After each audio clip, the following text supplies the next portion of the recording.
Hello, welcome back to Up the Villa. On today's episode, we're going to be talking about the Donyell Malen, a player that I've been thinking about a lot over this international break, and I think he's such a fascinating footballer. And it finally feels like Unai Emery and Ronald Koeman are getting the best out of him. It feels like we're starting to stumble across the system, the position, the area of the pitch where Donyell Malen is meant to be playing, and the technical and tactical elements to a Donyell Malen performance, we are starting to unlock it. And I do think he is unique. I do think he is one in a million because of just the positions that he takes up, what he does on the football pitch, the areas he wants to attack, and just basically what you need to get out of him. And he's brilliant. And we're going to go through it. We're going to look at some data. We're going to look at some positional elements of him. And we're going to just try and further unlock our thoughts on Donyell Malen. What is Donyell Malen? He's not a winger. He's not a striker. He's not a number 10. He's a goal scorer. And he is a volume shooter, a box crasher, I'm going to say goal hanger. Remember when you used to play like Wembley as a kid, or you used to be that player that was just like, I'm just goal hanging. I'm just waiting for that ball to come to me, and when it comes to me, I'm going to hit it. And that's Marlon. Like, it can be on the edge of the box. I'm just going to hit it. It can be back post. I'm going to get on the end of it. And the rest of my game, I'm quite decent. And his touch is good, his passing's good, his dribbling's good. But if you think of where you want Donyell Malen, where do you want him? You want him near the goal. So Emery and Koeman have both got systems now that allow them to put Malen in a position where he can drift and get central, and that's where you're going to be able to get the best out of him. So, I want to talk about his performance against Finland because the game was on yesterday, and I thought, you know what? Marlon's starting. I'm going to watch him. I'm intrigued to see how he plays for the Netherlands, and I really want to see what he's all about in a different team that's not Aston Villa. And it was very interesting to see the positions that he was taking and what he was picking up. And I think sometimes you can look at a lineup and go, he's on the right because that's his starting position. But against Finland, he was on the right. So Donyell Malen is number 18. So their system allowed for Denzel Dumfries to have width on the right-hand side, but to come inside. He was coming inside quite a lot, Dumfries, but so was Donyell Malen at the same time. So if we click on Donyell Malen there, you can see his starting position. He's on the right, but look at that little heat zone here where he's nearly getting into the 18-yard box. We've got touches all inside the 18-yard box. Touches very, very central. So Donyell Malen starting and drifting, I think that could possibly be one of the positions that he takes up. This is the position he takes up for the Netherlands. So he was starting out wide, but he wasn't really out wide because the amount of times that they were camped in the Finland half and he was playing as a 2 then leads you on to the Aston Villa element and side of things. And when I'm looking at Donyell Malen, I think there's an actual position there that's just perfect for him off the striker. Off that striker, pressing from the front. He was pressing in a little narrow triangle and he gets across the pitch really well. He's got a good burst of acceleration. And I think him in and around that 18-yard box is just absolutely...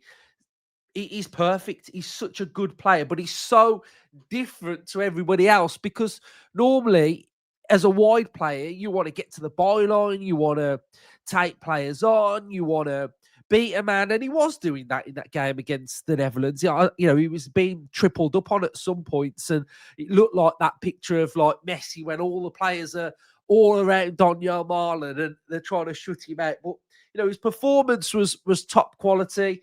He's got his goal. He's got one key pass.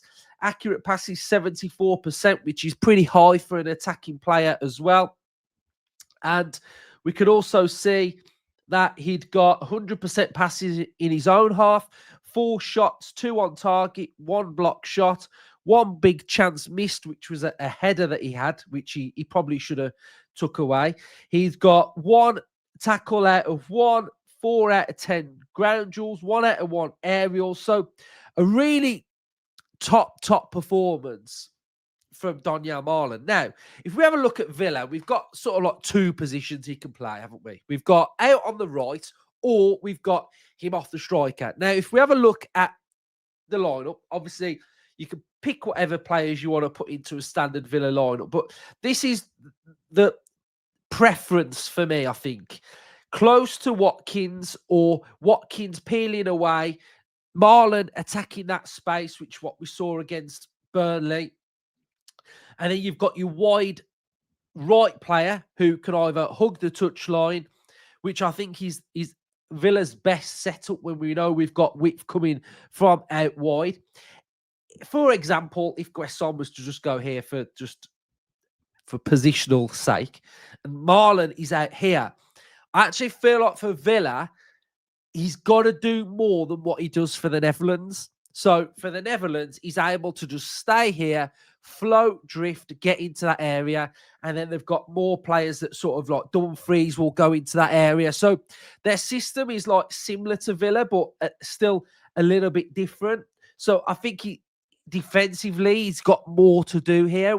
You know, if we're talking about how good Guesson has been defensively and how good Cash has been defensively, that's because of what Guesson is doing off the ball as well. Now, I don't really want Malen to do that. So the biggest solution we've got is to play Malen down the middle. And I think it's perfect. Rodgers is also very comfortable playing on the left. I actually quite like Rodgers on the left for Villa. For England, I like him off the striker. But for Villa, I do like Rodgers on the left because I think he does get shut out quite a lot now down the middle. So the fact that you can give him a little bit more space out wide, a little bit more areas where 2 central midfielders or a centre-back aren't going to be jumping and pressing on him, gives him a little bit more freedom to express himself and get Malen width for that 18-yard box, attacking and being very penetrative is just a perfect situation. So if we're looking at the weekend, Donyell Malen has to start. He cannot not start because he's banging confidence. He's firing. He looks rapid. Like, he looks quicker than what I've seen him. And I think this is confidence and it's probably fitness. But he's got to play. And I actually feel like against Spurs, it's a good game for him to play. But I also wanted to show you why he is unique. And this is why he's so unique, because some of these numbers here now are absolutely sensational. So this is Donyell Malen against attacking midfielders and wingers, right? So non-penalty goals is in the top 1%. Non-penalty XG, top 1%. Shots total, top 4%. Non-penalty and XG as well with expected assists is in the top 9%. Touches in the attacking penalty area, top 8%. And these are absolutely huge numbers around volume shooting, getting shots off, taking chances, scoring goals. And I'm about to show you why it is unique, because then when you start to look at, for example, his passes in a second. So goals, top 1%. Shots on target, top 1%. Total shots on target, top 10%. We've got goals to shot, top 7%. But then you look at passing and look at his passing. He's in like the lowest of the low for passes completed, passes attempted, total passing distance, passes completed medium, passes completed long. It's all red, and he's in like the lowest metric of numbers you can possibly be for an attacking midfielder and a winger. But this is Donyell Malen. This is what we're looking at here. And you know, when I was saying about he's not a winger, he's not a 10, he's just Donyell Malen. Like that is the metric that you need to be looking at for Donyell Malen. And it's so unique. I mean, defensively, tackles very low, etc.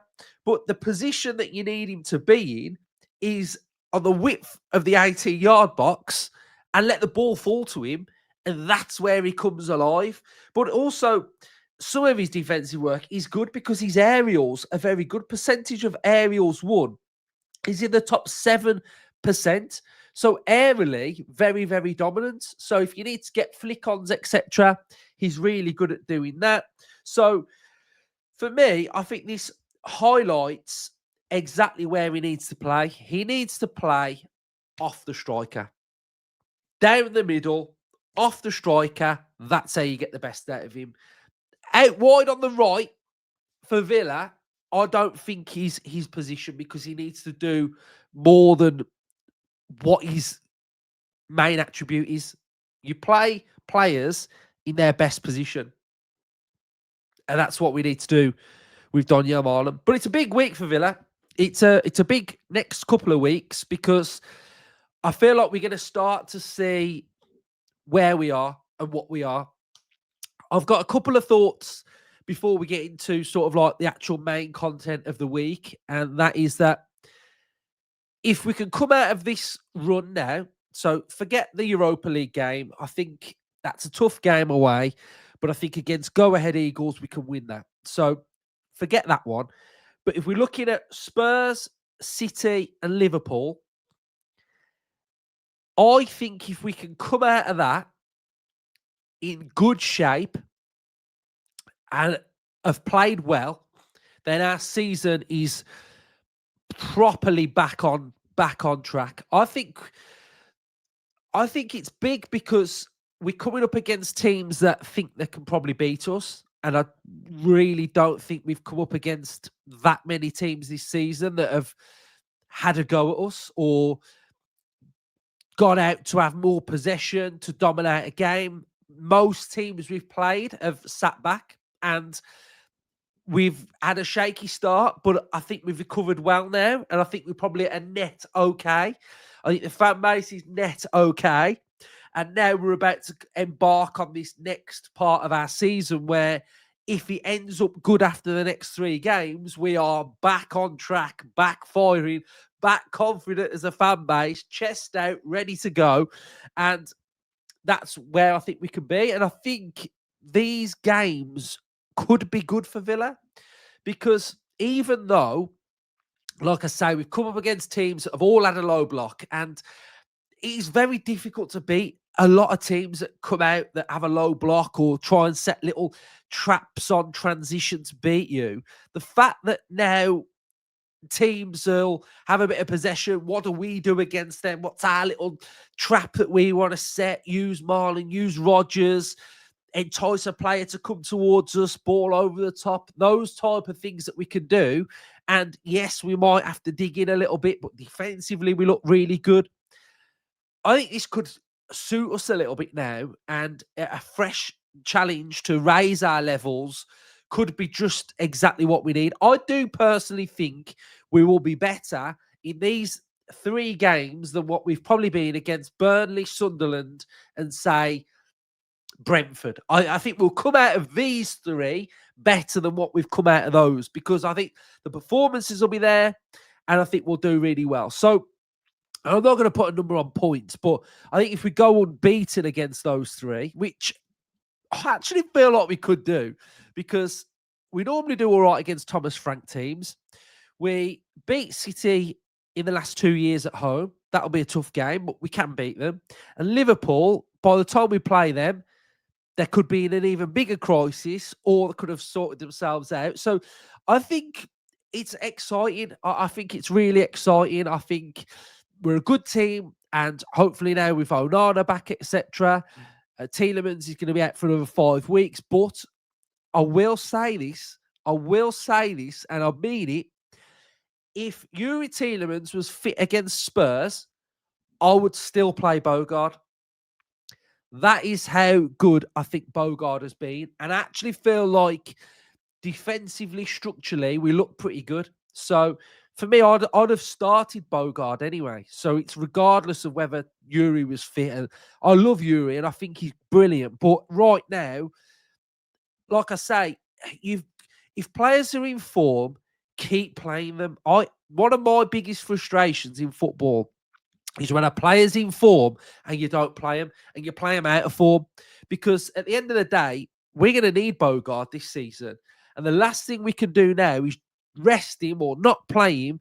And then next time you need to rely on him, we don't know where he's going to be at. So for me, I'm fully on Bogard. I think he's doing absolutely tremendous. I think he's working really well with Kamara. I think Kamara's getting back to his best as well. So hopefully Rodgers could come through his international game.